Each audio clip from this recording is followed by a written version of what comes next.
Don't go to your husband's wake. Go to your sister's house instead. You will see everything there. I received that note on the very day of my husband's viewing. I thought it was a cruel joke, but I still decided to drive by my sister's place. When I opened the door, I froze at what I saw. But before I continue, tell me in the comments what city you are listening from. I would love to know how far my story has traveled. Keisha was 36 years old. In the last 48 hours, her face seemed to have aged more than in the last 10 years. The dark circles under her eyes were deep against her brown skin. Her hair was pulled back messily, her hands were trembling, and her whole body was frozen from the chill of dawn and the weight of grief. She was in the kitchen of her house, in a quiet suburb of Atlanta. She was making coffee she wasn't going to drink. The air smelled of funeral lilies, incense, and absence. The house was submerged in silence, a silence that wasn't peaceful, but a deep abyss. Everything was ready for her departure to the funeral home. The black dress, the low-heeled shoes, the shawl Marcus had given her for their last anniversary. She was about to get dressed when she heard the metallic clatter of the mailbox. A white envelope, no return address, no stamp, no postmark, nothing. Just a message written in capital letters with black, rough, uneven ink. Don't go to your husband's wake. Instead, go to your sister's house. He is not alone. Keisha stood motionless by the front gate. She held the envelope in one hand and her shattered soul in the other. She read those words over and over again. She didn't understand what they meant. At first, she thought it was a tasteless prank, one of those jokes that hurt more than 1,000 stabs because they arrive when you have almost no blood left. But the note wasn't a threat or a common mockery. It was specific to her, and it mentioned Tasha, her sister. She tried to think logically. Maybe someone had the wrong house, maybe a nosy neighbor, maybe a cruel attempt to disorient her. But the note had the precision of someone who knew secrets. And something inside her, a voice she hadn't heard since childhood, screamed at her not to ignore it. She stood in the entryway of her house for several minutes, gripping the note tightly. Part of her wanted to tear it up, throw it in the fireplace, and go to the viewing like she was supposed to finish burying her pain. But the other part, the part that had started hurting even before Marcus died, wouldn't let her move. Tasha's house was only 4 blocks away, a small bungalow she had rented after separating from her husband Derek 2 years ago. Keisha and Tasha had never been close. 10 years difference, different lives, awkward silences at every family gathering. But when Tasha got divorced, Keisha gave her a spare key to her house just in case she needed anything. She also kept a key to Tasha's house, just in case. She never imagined that just in case would arrive loaded with poison. With the note in her pocket and a knot in her heart, Keisha looked at the clock. 2 hours until the burial. 2 hours to say goodbye to Marcus. 2 hours to close a chapter or open a completely new one. She grabbed her coat and keys and left without thinking anymore. The November wind hit her face like a slap. She walked fast, as if fearing her own thoughts would catch up to her. She passed quiet streets, manicured lawns, neighbors getting ready for their Sunday, unaware that someone was about to discover a truth that would break her soul. When she arrived in front of Tasha's house, everything seemed normal. The blinds were drawn, the small garden had withered plants, and the mailbox was full of junk mail. Nothing indicated that anything strange was happening inside, but as she approached the door, the smell of fresh coffee stopped her, and something else. A man's cologne, a scent she knew too well. Her heart beat wildly. It was the same scent she had smelled on the pillow, on his clothes, in the car for years. Marcus's scent. It couldn't be. Impossible. Marcus was dead. He was in a cold coffin. Or so they had told her. She dug into her purse. There was the key she had completely forgotten about. With a trembling pulse, she slid it into the lock. The door opened effortlessly, without a single sound, as if the house were waiting for her. Inside there was no silence. There were footsteps, voices, one female, one male. Laughter, the clinking of mugs, a radio playing soft jazz. An ordinary domestic scene, except that Keisha was in mourning and her husband was supposed to be dead. She took off her shoes to avoid making noise. She walked barefoot down the hallway, guided by the sound of silverware and laughter. Suddenly, she stopped when she heard a man's voice saying, "Is there any sugar left? You know I like it sweet." It was Marcus's voice. His deep, smooth voice, without a doubt. That voice that had woken her up so many times with promises, whispers, and lies. "You're going to get diabetes," Tasha replied, laughing. "But come on, I'll make you another one." Keisha held her breath. The world was spinning and she couldn't move. Every step she took was a new wound. She approached the kitchen. The door was ajar, and there she saw them. Tasha, in a housecoat and barefoot, pouring coffee, and Marcus sitting at the table with damp hair, in his pajamas, with that same smile, as if he weren't dead, as if he had never died. She didn't scream. She didn't faint. She didn't throw anything. She just stood there, observing, petrified. Tasha approached from behind and caressed Marcus's shoulder. He took her hand and kissed it. Then, Tasha kissed the top of his head. They looked like a couple who had been sharing mornings, secrets, and beds for years. Keisha took a step back, then another. She bumped into the doorframe. She grabbed the wall. The hallway seemed infinite. The air was thick. Her chest hurt. Betrayal had a sour taste, as if it were burning her tongue. She left the house without closing the door. She walked barefoot on the pavement until she reached the corner. There she stopped, leaned against a street lamp, and looked at her hands. They were shaking as if they belonged to someone else. She wondered if she was dreaming, if it was a nightmare caused by grief, if at any moment she would wake up in her bed and Marcus would ask her if she wanted tea or coffee. But she didn't wake up. Cars passed by as if nothing was happening. Birds sang. The city was still alive, just like her husband. Meanwhile, at the cemetery, the coffin was being lowered. Marcus's mother was sobbing. His brother was reading a poem. Friends were leaving flowers. And Keisha wasn't there because Keisha had discovered the truth, or a part of it. She returned home walking slowly, her feet dirty, her stockings torn, and her soul torn to pieces. The driver was waiting for her at the door with a worried look. "Are you all right, Mrs. Van? Do you want me to take you now?" She looked at him, unable to answer. She went inside, locked herself in the bathroom, and vomited. Then she sat on the floor, crying in silence. Marcus was alive, and he had been with her sister this whole time. The story everyone told, the death, the hospital, the sudden illness, the death certificate. It was all part of something darker, something she still couldn't fully comprehend. The phone started ringing nonstop. Her in-laws, her sister-in-law, friends. No one understood why she wasn't at the burial. No one knew what she had seen. She turned off the phone. That night, she didn't sleep. She stared at the ceiling for hours. She remembered every word Marcus had said in the last few months, the excuses, the absences, the change in his tone, the silences she had attributed to stress and that were now clearly signs. And she had ignored it all. At 5 a.m, she read the note again. "Don't go to your husband's wake. Instead, go to your sister's house. He is not alone." Who had written it? Who knew the truth and had decided to warn her? And why? She got up and looked out the window. There was no one on the street. But for the first time in her life, Keisha understood something. Death isn't always the end. Sometimes it is just the beginning of hell. Morning came without her having slept a wink.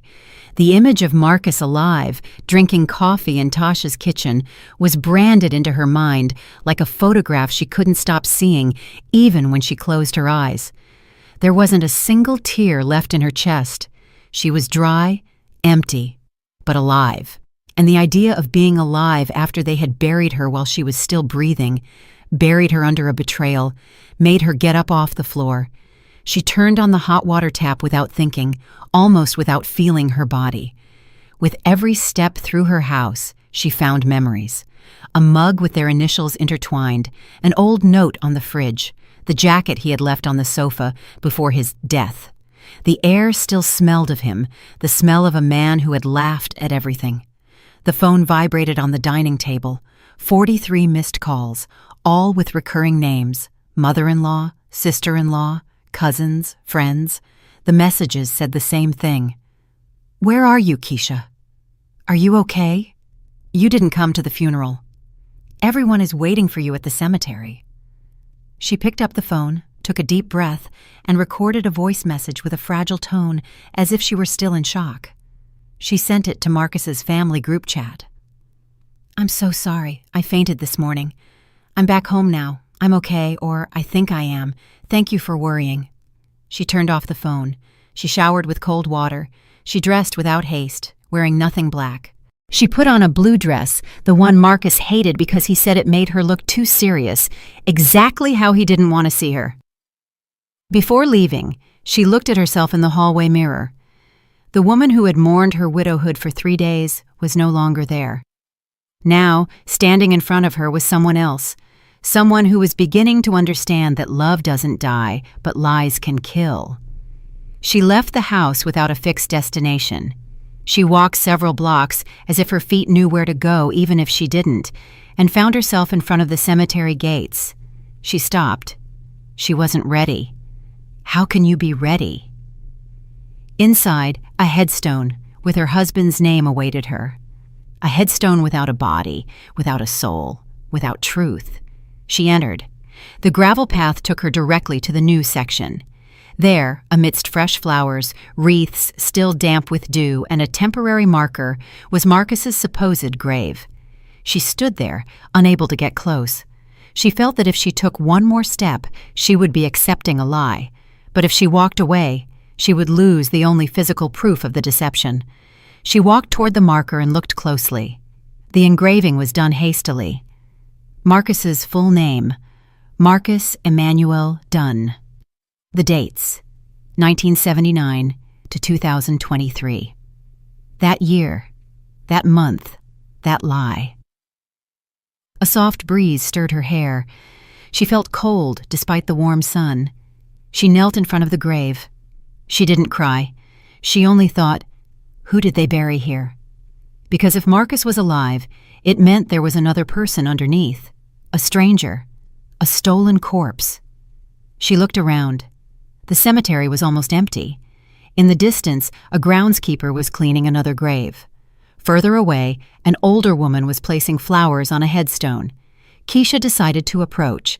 There was something familiar about the woman, as if she had seen her before. "Excuse me," Keisha said, not knowing exactly what she wanted to say. The woman looked at her without expression. "You are the wife of the young man they buried yesterday." Keisha nodded slowly. "Yes." The woman observed her with a mixture of curiosity and judgment. "You weren't there. Everyone noticed. There were many rumors. Some said you had fainted, others that you didn't want to come." Keisha didn't know how to respond. She wanted to tell the truth, to scream it, to tell that woman what she had seen at her sister's house, but she couldn't. "No, I wasn't feeling well," she said simply. The woman finished placing the flowers on the neighboring grave and sighed. Sometimes, when a wife doesn't go to the funeral, it's not because of the pain, it's because of the truth. And the truth, child, always comes to light. And she walked away. Keisha stood in silence. That last sentence gave her a chill. Had she said it at random? Or did she know something? She went back to the grave. This time she bent down and touched the dirt. It was soft, as if it wasn't well compacted. She was puzzled. She wasn't a gardener, but she had been to enough funerals to know that by the next day, the earth was usually harder. And then she noticed something. A white carnation, perfectly placed in the center of the grave, not part of the other bouquets. It was alone, and underneath it, a small, crumpled piece of paper, as if someone had left it on purpose. She unfolded it. There were no letters, just an old photo. A photo from her wedding. Marcus and her smiling, hugging young, and with eyes full of promises. On the back, written in black ink, "Promises aren't broken. They are buried." Her heart stopped. She looked everywhere. There was no one nearby. Who had left that photo? Who knew so much? She put the paper in her purse and walked away. Her legs were shaking. She wanted to scream, she wanted to run, she wanted to wake up, but she didn't. She called a rideshare and told the driver to take her to the funeral home that had handled everything. She didn't know why, but she needed answers, details, holes in the story, something to tell her she wasn't going crazy. The funeral home was open. A middle-aged woman, looking like she had too few hours of sleep and too many tears, attended her behind a counter. "How can I help you?" she asked, polite but mechanical. "I am the wife of Marcus Dunn. I wanted to ask some questions about his service." The woman's eyes widened as if she were seeing a ghost. "I am so sorry. A terrible loss. Your husband was very young." Keisha nodded. "Yes. Could I see the file? I just want to make sure everything is in order. I have to settle some legal matters." The woman hesitated, but pulled out a folder and placed it on the counter. Keisha reviewed the documents.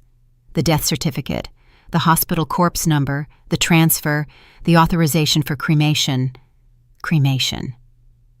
"Yes, you signed the authorization as stated here," the woman said, pointing to a paper.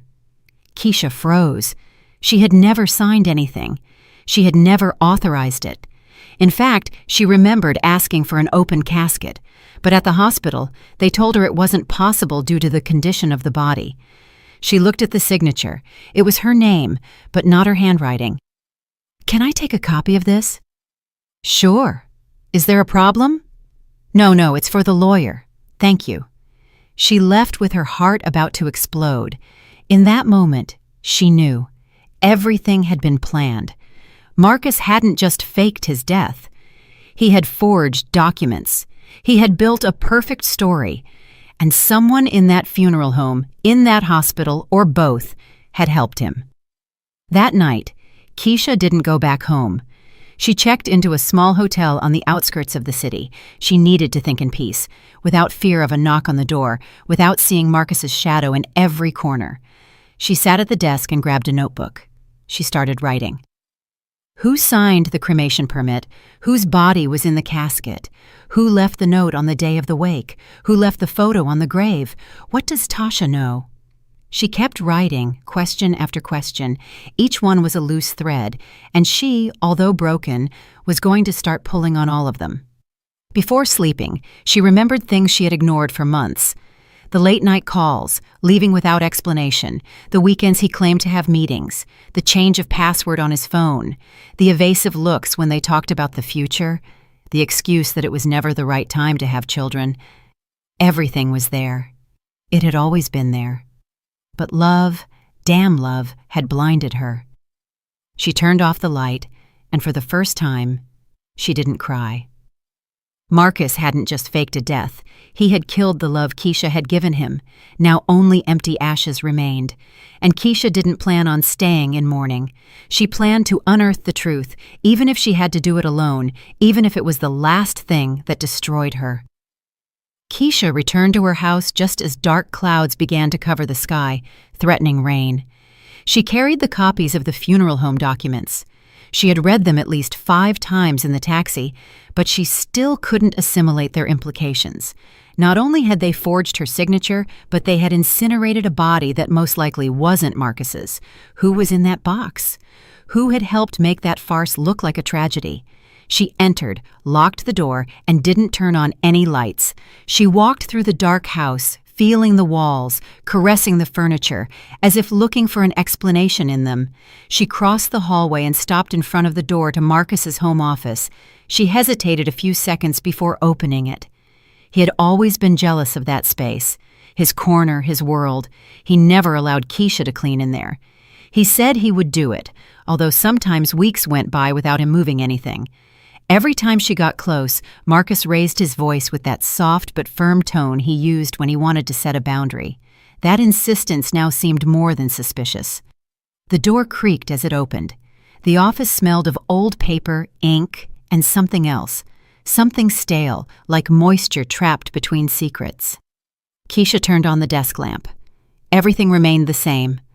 The laptop closed, the architecture books carefully stacked, the pens perfectly aligned in their holder. Everything was too perfect, too clean, as if he had prepared his absence down to the smallest detail. She began to rummage through the drawers, work papers, old contracts, project blueprints, receipts, nothing she hadn't seen before. She opened the last drawer of the desk, the deepest one. There lay a wooden box she had never seen, hand-carved with an antique latch. It wasn't locked. When she opened it, she found a thick black notebook, hardcover, no title, no name, nothing. She took it with both hands. She felt the object burning, as if it had a pulse of its own. She sat on the floor, leaning against the wall, and began to read. The first pages were full of loose phrases, disconnected words, dates, figures, but as she advanced, the content became darker, clearer, more real. Phase 1. Create emotional distance, reduce physical contact, avoid deep conversations, excuse work stress. Phase 2. Normalize absences, frequent trips, night meetings. Phase 3. Build alibis. Use T as an intermediary. The family won't suspect. Keisha felt a sharp pain in her stomach. Her sister's initial was there, black on white. It wasn't a suspicion. It was proof. A confession written with the coldness of a surgeon. She kept reading. There was an entire page with notes about hospitals, names of doctors, private clinics, contacts. Search for legitimate death certificate, necessary bribe, St. Jude Funeral Home, verbal agreement closed. Do not mention Keisha. Deal only with me. She turned the page and found something that turned her stomach. T. Not sure. Says we should wait. I told her the moment is now. Emotionally, Keisha is vulnerable. It is the perfect opportunity. Underneath, a date. September 7th, 2 weeks before Marcus's fake death. She slammed the notebook shut. She felt like she couldn't breathe. She wanted to scream, but not a single word came out. He had planned it all. It hadn't been an impulsive decision. It was a project of disappearance. And her sister was part of the plan. It wasn't just a betrayal anymore. It was a premeditated emotional crime. She put the notebook in her purse, got up, left the office, and went straight to the hall closet. She grabbed a raincoat and an umbrella. She was going to find more answers. She headed to the neighborhood where Tasha lived. The sky was unloading a constant, annoying drizzle, as if wanting to erase the world's tracks. She walked through the streets like a silent investigator, observing the faces of neighbors, windows, doors. She wanted to talk to someone, anyone who might have seen them together. She stopped in front of the small convenience store on the corner. There, a woman of about 50 was arranging boxes of fruit. Keisha approached. "Good afternoon.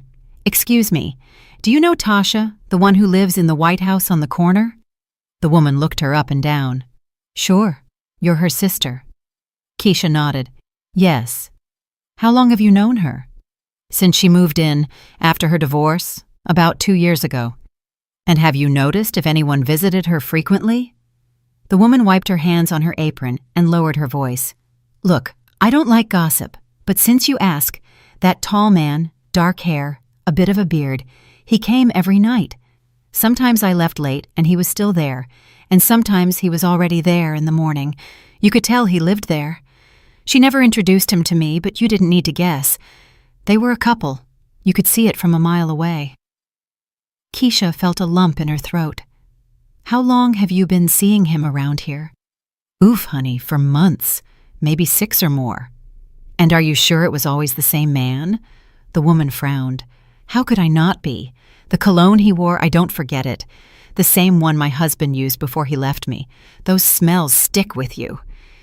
Keisha thanked her with a whisper of a voice. She kept walking. She knocked on a neighbor's door. An elderly woman with a curious look opened it. "Who is it?" "Hi, I'm Keisha, Tasha's sister. I just wanted to ask if you saw a tall, dark-skinned man visiting her often." The woman interrupted her before she finished. "Ah, the one with the gray SUV." Keisha froze. "Yes, that one." "Well, yes, we all thought so. He arrived every night around 10 and left at 6 in the morning. Sometimes he was gone for days. I haven't seen him for a few weeks. I thought they had argued or gone on vacation. I don't know. He was your husband, right? Keisha swallowed hard. No, he isn't anymore. She said goodbye quickly. She couldn't listen anymore. Every word was a stab wound. Every testimony stole her breath. She stopped in front of Tasha's house. She didn't go in. She didn't knock. She didn't want to see her. Not yet. But she needed something. She crossed the street and went into the small bakery where they used to buy treats as girls. She approached the counter. A young man served her kindly. Hi, what can I get you?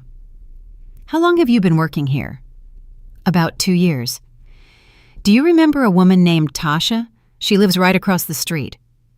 The young man nodded. Yeah, the one with the garden. Sometimes she comes in here with her partner. Have you seen them lately? Last week. They came in together. He ordered a coffee and she ordered bread. They sat here for a while. They spoke quietly, but they didn't seem distant, comfortable. Do you remember if he ever came alone? Yeah, a couple of times. Once he came in to buy her flowers. I asked if it was his wife. He told me no, not yet. Keisha felt her legs weaken. Do you have security cameras? Yeah, but the recordings are deleted every 5 days. She nodded. There was nothing else to ask. She left, soaked, and walked to the St. Jude funeral home, the same one that had handled Marcus's service. She entered with the determination of someone who has nothing left to lose. This time, an older man attended her, probably the owner. How can I help you? I want to ask about a service you did a few years ago. No, not Marcus Dunn's. Another one. The man looked at her suspiciously. Under the name of Derek Webb, about 2 years ago, her ex-husband died. The man consulted a record book. He frowned. Yes, Derek Webb. Heart attack, direct service, everything very quick. Do you remember if Marcus Dunn was involved? That name sounds familiar. One moment. He got up and went to a file cabinet. He came back with another folder. Here it is. He paid for everything. He was the primary contact, despite not being immediate family. Keisha staggered. Are you sure? I'm not mistaken. He even came himself to bring the medical certificate. That was months before Marcus's death. Keisha stood in silence. The world was spinning again. Marcus had been involved in the burial of Tasha's ex-husband. Before faking his own death. Before appearing in her kitchen. Before destroying everything. She left the funeral home. This time she wasn't crying or shaking. She walked in the rain as if nothing could get her wetter than she already was on the inside. The black notebook was the map of hell, and she was determined to get to the bottom of it, even if no one was left alive when she discovered everything, even if she had to crawl through ashes and lies, even if her own blood was stained. Because at this point, the only thing worse than the truth was continuing to live in the shadows. The silence of the early morning was only broken by the drumming of rain against the windows. Keisha couldn't sleep. The black notebook remained open on her bed. On the page where Marcus detailed the participation of a doctor with the initials AC, it wasn't hard to guess who it was. The same signature appeared on Marcus's death certificate, and also on Derek Webb's, Tasha's ex-husband. The same name, the same slanted handwriting, as if signing deaths was a routine for him. Keisha knew that this doctor wasn't a simple pawn. He was part of the machinery. She got up, still in yesterday's clothes, and searched the internet for the doctor. His name was Dr. Arthur Clay, a general practitioner specializing in emergency medicine. He had a small private clinic, but also worked at the hospital where Marcus's body had supposedly been taken. He had a valid license, no public complaints, but something made her shudder. He had signed more than 17 death certificates in the last 3 years, all related to patients with no known family or with distant relatives who never appeared to claim the bodies. The pattern was clear. Someone needed bodies without voices, without history, without faces, and this man provided them. Keisha jotted down the details in a separate notebook. She didn't want to keep using Marcus's. That one contained his lies. She needed to build her own truth. The next day, she went to the cemetery where, according to records, Derek Webb was buried. The sky was still gray. In her pocket, she carried a small garden shovel. She didn't plan to dig up a corpse, but she wanted to confirm something with her own eyes. She searched for grave 417B.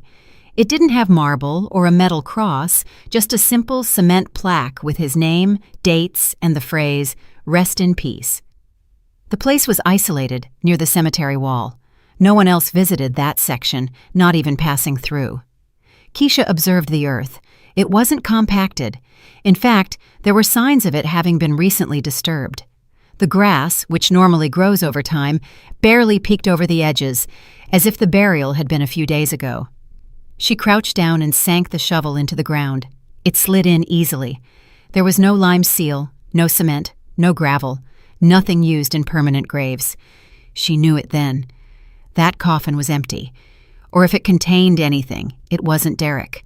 It was impossible. Everything was too similar to Marcus's situation. She heard footsteps. She got up quickly, hid the shovel, and pretended to pray. A groundskeeper walked by and shot her a suspicious look, but said nothing. When he walked away, Keisha took photos with her phone, focusing on the soft earth, the still fresh flowers, and the lack of an official marker from the city. Everything served as proof. She decided to go to the county probate court. She needed to confirm if Derek, before dying, had made any changes to his assets. She introduced herself at the office, pretending to be a close friend, and provided the Social Security number she had taken from Marcus's notebook.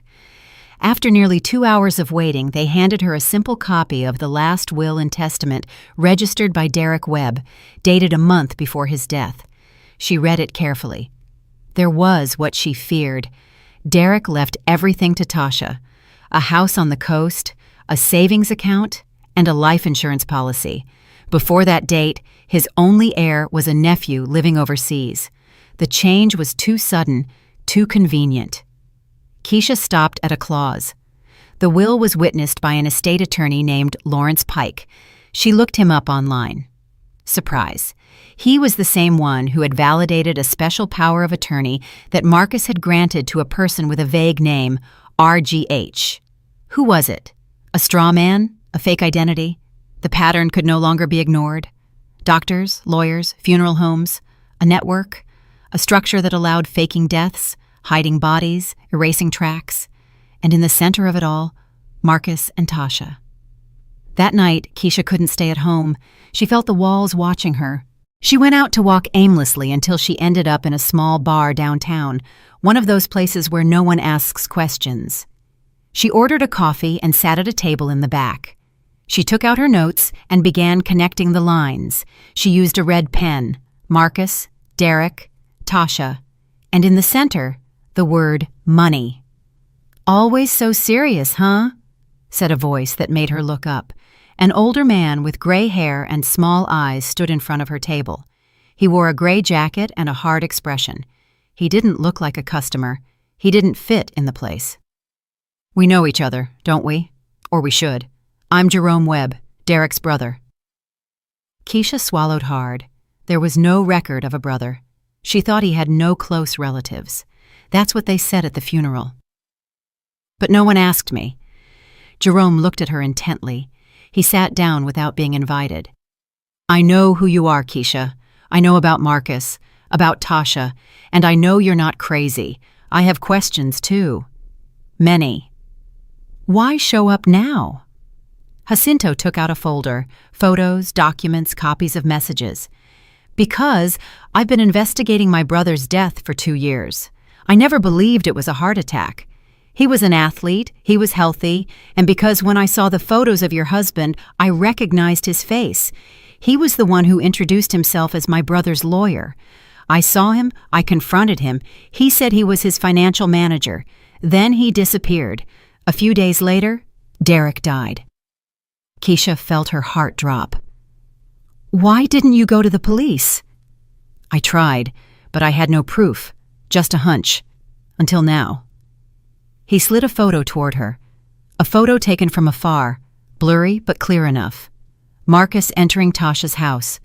They were holding hands. The date was 3 months before his death. "What do you want to do?" "The same as you. Expose them, but not just anyway. We have to do it so they can't hide. If they are burying people alive or stealing identities, this goes beyond our families. This is a criminal ring." Keisha looked at him with distrust, but also with need. She couldn't do it alone anymore. I need to know if Derek is really dead. I have a contact at the morgue. Tomorrow we can confirm if his body passed through there or not. If it never arrived, your theory is right, and we aren't looking for ghosts, but accomplices. Keisha accepted, not out of trust, but out of desperation. That night, she returned to the hotel with a strange mix of strength and nausea. The idea that Tasha had killed Derek, or worse, that Marcus had assumed his identity, was no longer an exaggeration. It was a possibility. Before sleeping, she opened the black notebook again. She read a page she had previously overlooked. Next phase: clean accounts, close cycles, start over with a new name. Everything is ready with T. The rest depends on the opportune moment. That new name left her thinking, what if Marcus was no longer Marcus? What if he had supplanted Derek or someone else? She looked at the ceiling. The echo of her own breathing was the only thing keeping her on this side of madness. Because now she knew there wasn't just one fake burial, there were two. And probably soon there would be more. That idea repeated in Keisha's mind like a sentence. The nights became endless, eyes open to the ceiling, going over the connections, the faces, the words written in her notebook again and again. Marcus hadn't faked his death just to escape her. There was something darker, colder behind it. It wasn't just a betrayal. It was a pattern, a system, a network. The next morning, Jerome picked her up in front of the hotel. He was carrying a folder. Keisha opened it as soon as she got in the car. They were copies of emails, printed text messages, surveillance photos. In most of the images, Marcus appeared, or the man she believed to be her husband. In some, he called himself Alvaro. In others, Cesar. In several documents, he appeared with a driver's license under the name Rodrigo Mendez. Where does all this come from? A woman contacted me a few months ago, Jerome replied, eyes on the road. She said she knew him as Rodrigo. He introduced himself as a widowed businessman with a daughter in Europe. He asked her for money for a real estate investment. When she started to suspect, he disappeared. How did you find her? On a forum for romance scam victims. I opened it out of desperation. I didn't think anyone would answer. Keisha examined one of the emails the woman had sent Jerome. It contained screenshots of a conversation, phrases identical to the ones Marcus had said to her for years. No one has ever understood me like you. Only you make me feel alive. I just need to fix a family problem, and then we'll be together forever. It was like watching a play repeated for different audiences. Jerome handed her a number written on a napkin. Call her. Her name is Simone. Keisha called from a payphone. The voice on the other end sounded sure, firm, with a calm forged from ashes. Hello, Keisha. I was waiting for you. They met in a quiet coffee shop, far from downtown. Simone was a woman of about 40, elegant but unostentatious. Her gaze had the hardness of someone who has seen too much and learned to doubt everything. When he told me his wife had died of cancer, I cried with him, Simone began bluntly. He took me to a fake grave. He brought flowers. He kissed me while he cried. He made me believe his pain was real. Keisha said nothing, just listened, picking up the pieces of her own story in every word. He asked me for $5,000 to invest in a plot of land. He showed me papers, blueprints. Everything looked legal. I never thought it was a scam until he vanished. Where did you meet him? At a Chamber of Commerce event. He introduced himself as Rodrigo Mendez. He said he had a construction materials company, said he had just moved after his wife's death. Keisha took out a page from the black notebook and showed it to her. That name was on Marcus's contact list. Simone read it carefully. This Charles L. Renee mentioned him, said he was his trusted architect, but I don't know if he really existed. They spent the afternoon sharing details. Simone showed photos, bank receipts, emails. Each one fit like a piece of a much larger puzzle. Before saying goodbye, Simone said something that left her frozen. There's another one. Her name is Renee. She's a private investigator. I hired her after Rodrigo disappeared, and she already knows about you. Keisha bit her lip. What do you know about her? She will look for you. She is gathering evidence to report him. She has access to bank movements, images, wiretaps. She doesn't just want justice. She wants to sink him, whatever it takes. That night, Keisha slept only 3 hours. The next day, she received a call. Unknown number, a cold and professional voice. I'm Renee. I know who you are and I know what you're looking for. Are you willing to go all the way? There is no turning back. They met in an apartment with sealed windows and drawn curtains. Renee had everything laid out on a table: folders, hard drives, USBs, printed photos. He has used at least 5 identities in the last 8 years. He has faked his death twice. He has maintained relationships with 3 women at once and has moved money to accounts in Panama, Uruguay, and Switzerland.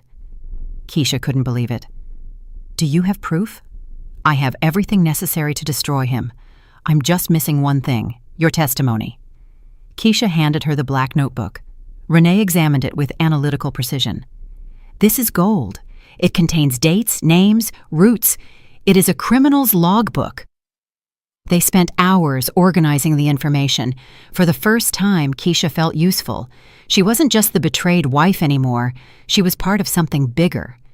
Renee took out a thick file. Inside were copies of bank transfers. One of them caught her attention. A large amount sent to an account in Tasha Van's name. Keisha felt her feet freeze. How much? $10,000, transferred a month before Marcus's death from an account associated with Rodrigo Mendez. The insurance. Look at this. Renee handed her a copy of a policy. Marcus had named Tasha as the sole beneficiary. Date of issue, 3 months before the fake accident. Cause of death, traffic accident. How did he get it? The payment is frozen. An alert popped up for possible fraud. Keisha closed her eyes, took a deep breath. When she opened them, she wasn't the same. Let's report him. Not yet, Renee stopped her. We will build the case. We will leak it to the press. We will expose them all. Marcus, Tasha, the doctor, the lawyer, the funeral home. If we attack them legally, they will hide. But if we make them public, they will have nowhere to crawl. Keisha nodded. Jerome arrived shortly after. When he saw all the gathered information, his eyes misted up. I never thought we would get this far. Keisha looked at him. And we haven't even started yet. In the following days, they created a joint archive. They organized every piece of evidence in digital folders. They made backups. They contacted an independent journalist. She agreed to listen to the story with skepticism, but upon seeing the documents, her face changed. This is dynamite, but I need more. I need an interview. Keisha accepted. They recorded in an anonymous room, her face partially hidden, her voice trembling at first, but as she spoke, she regained her strength. My husband faked his death. My sister was his accomplice. What they did isn't just a betrayal. It is a scam, an emotional, legal, and moral crime. The journalist, Alicia Cross, promised to release the report in 2 weeks. She asked them not to leave the city. That night, Keisha received a text message. Unknown number. I know what you are doing. Stop digging. You don't know who you are messing with. She smiled for the first time since it all began, because now she knew he was afraid, because now she was the one moving the pieces. Keisha no longer hesitated when she spoke. Her steps were firm, her gaze direct. There was no room for hesitation. Marcus's betrayal had broken her once. But the new Keisha wasn't made to suffer. She was made to expose monsters, and she wasn't going to do it alone. The next morning, she met with Jerome at the office of a lawyer specializing in criminal law. Jerome had managed to convince his parents, the parents of the late Derek Webb, to start a legal process and request the exhumation of the body buried as their son. Keisha stayed on the sidelines during the meeting, but her presence was key. She had gathered enough evidence to document the irregularities, and now, finally, justice seemed to begin turning against the lie. With this, the lawyer said, showing the file they had assembled, we will request a court order to verify the identity of the corpse. We need forensic evidence, and a judge with half a brain will grant it to us. Keisha felt vertigo, but also a glimmer of hope.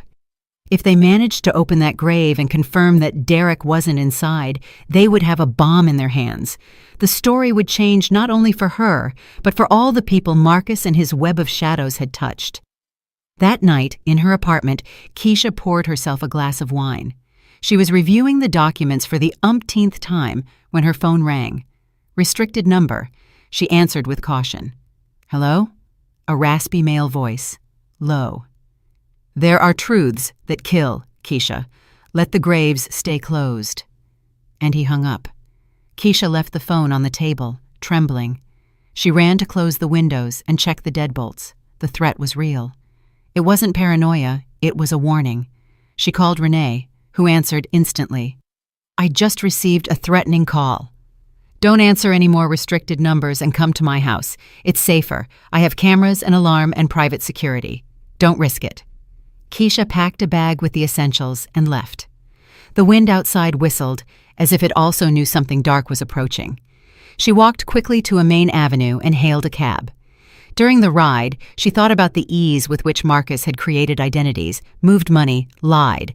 But what hurt her most was how close she had been to him for years, without seeing who he really was. Upon arriving at Renee's apartment, she was received with a silent hug. Words weren't necessary. Both knew that crossing the line from secret investigation to public exposure made them a target. "You're safe here. For now," Renee said. That night they slept with the lights on.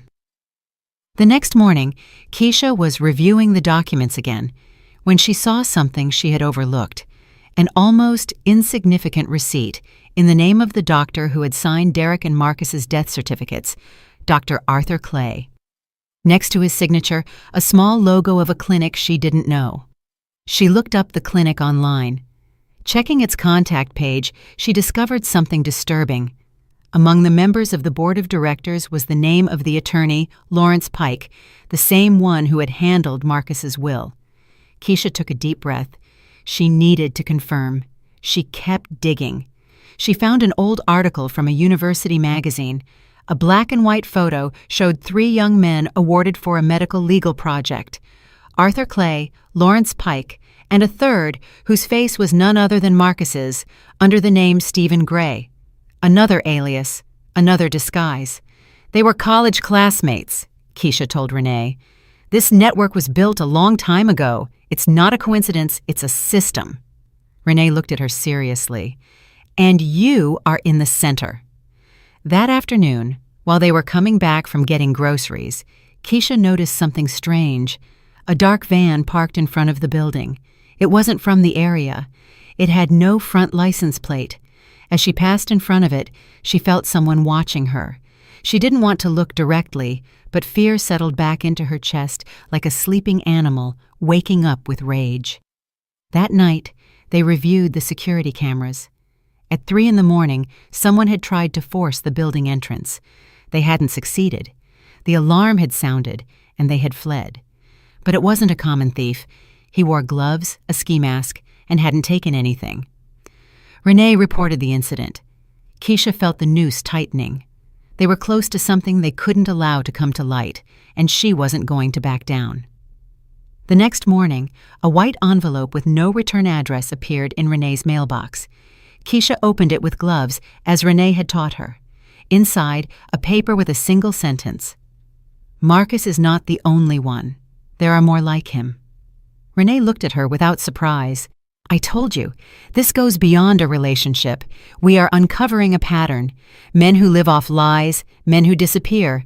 They steal lives, identities, inheritances. They are specialists. They are emotional predators. Keisha felt a mixture of terror and determination.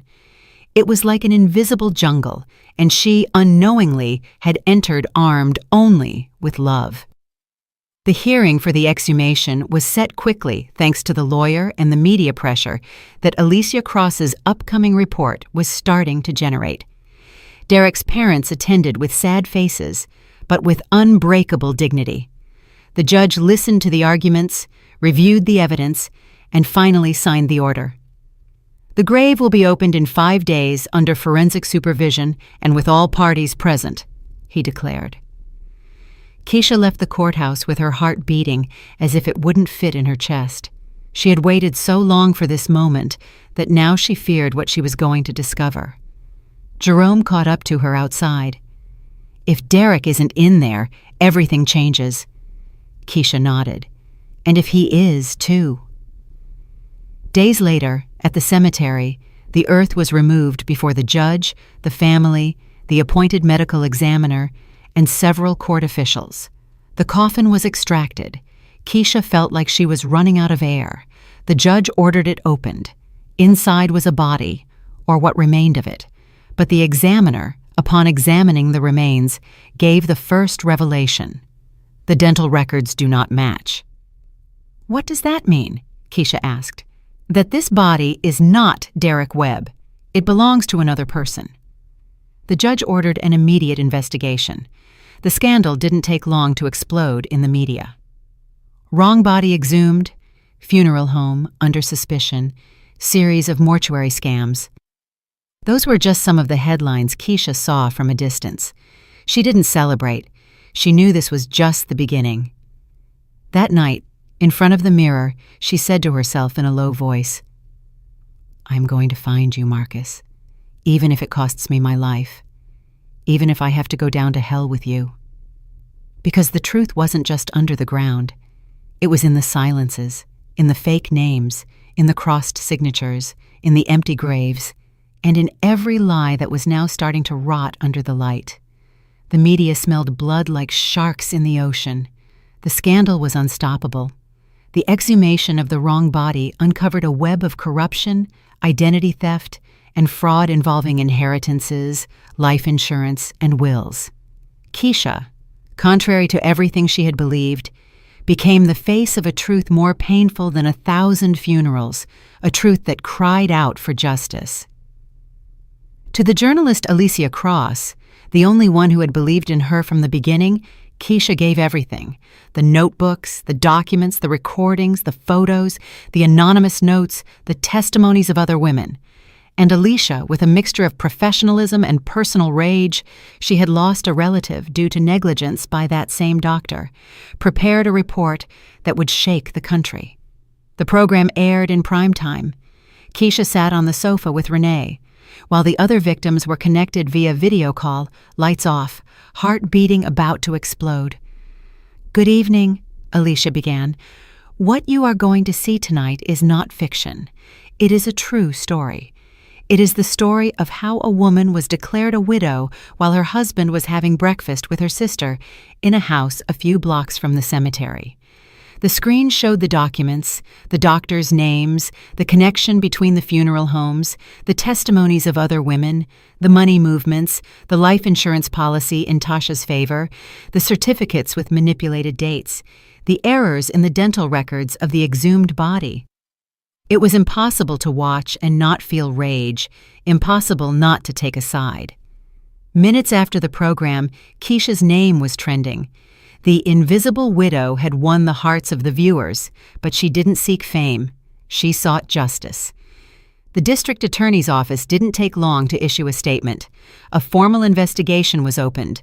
Arrest warrants were issued for Marcus Dunn, Tasha Vann, Dr. Arthur Clay, and attorney Lawrence Pike. The network was beginning to crumble. Marcus and Tasha went on the run. The police tracked their movements. They withdrew cash in small amounts, sold a car illegally, and bought bus tickets heading toward the northern border. They were hiding, but the world was getting smaller and smaller for them. A week later, Keisha received an unexpected call. Not from the authorities, not from the press. It was Tasha. "What do you want?" Keisha asked with a hard voice. "I want to talk, just you and me. I don't want to go to jail. I'll give you whatever you want. Money, properties. We can reach an agreement. No one has to know everything." "They already know, Tasha. The whole country knows. You can still silence it. You are the perfect victim. Everyone believes you. But I can make this disappear. Just tell me when." Keisha remained silent. Every word from her sister was a rusty dagger stabbing into her memories. Blood can bond, but betrayal turns that tie into a noose. "How much is your conscience worth, Keisha?" Tasha insisted. Not enough to sell it for everything you destroyed." And she hung up. It was the last time she heard her voice. 4 days later, in a border town, a woman noticed a man acting nervously at a bus station.